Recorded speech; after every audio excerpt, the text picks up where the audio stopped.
guys, it's Keeper Susie here, and I want to talk to you guys today about our first native animal, the turkey vulture.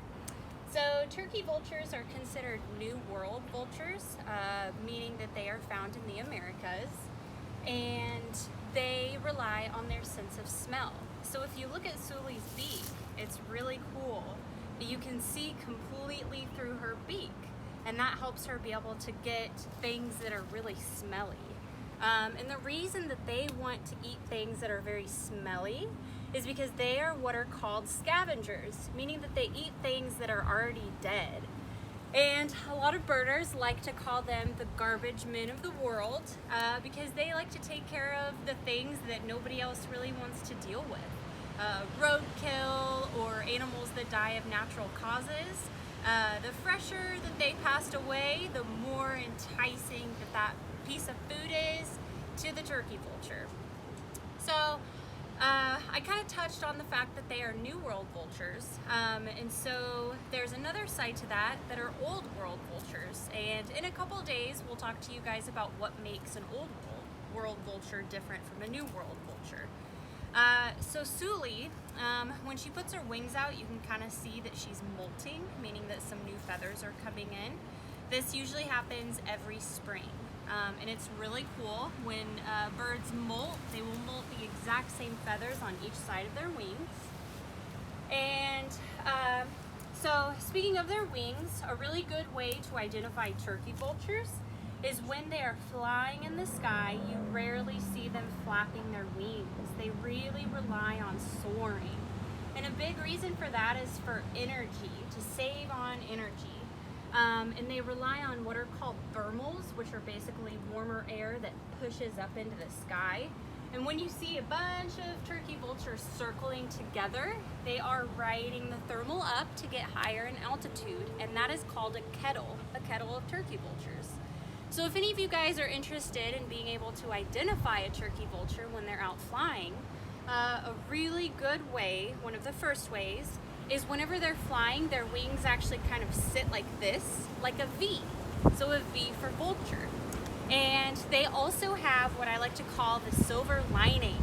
So when you're looking up and you see a big bird that's black and you see kind of that silver on the outside of their wings, that's their silver lining. And so that's a really good way to tell that it's a turkey vulture. So a few more adaptations on turkey vultures that I want to touch on really quick is they get their name because their head is bald. They kind of look like turkeys, but there's a reason for that. So since they like to eat things that are dead, they will actually stick their head inside of the animal. And if they had a bunch of feathers on their head, that would cause them to be kind of dirty, kind of gross. So that helps them keep pretty clean.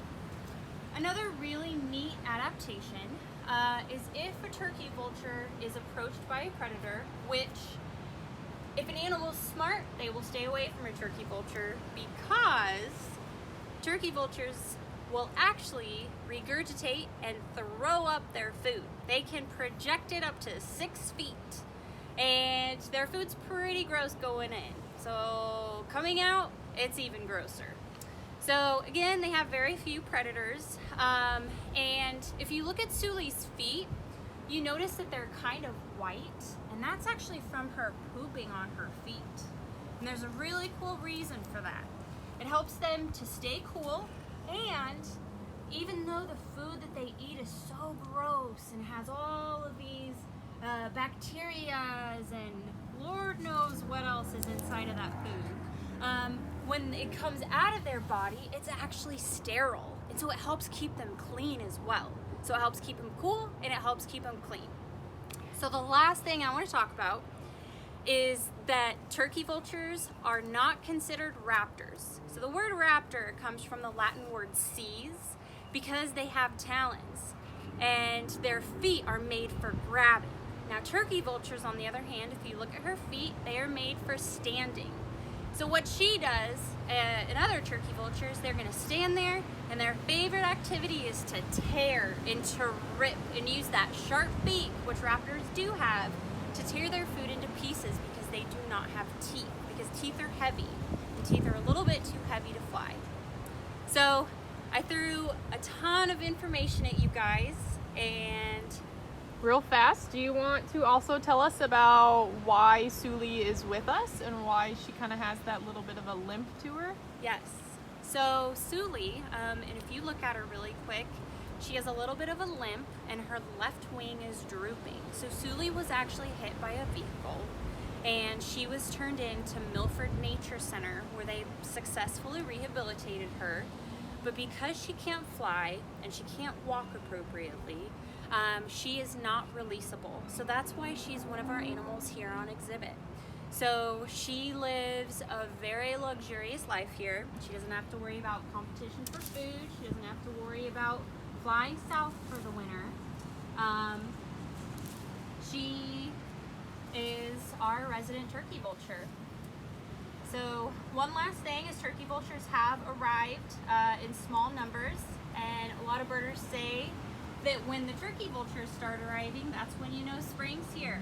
So happy spring, guys, and tune in tomorrow at 2 for our next keeper chat.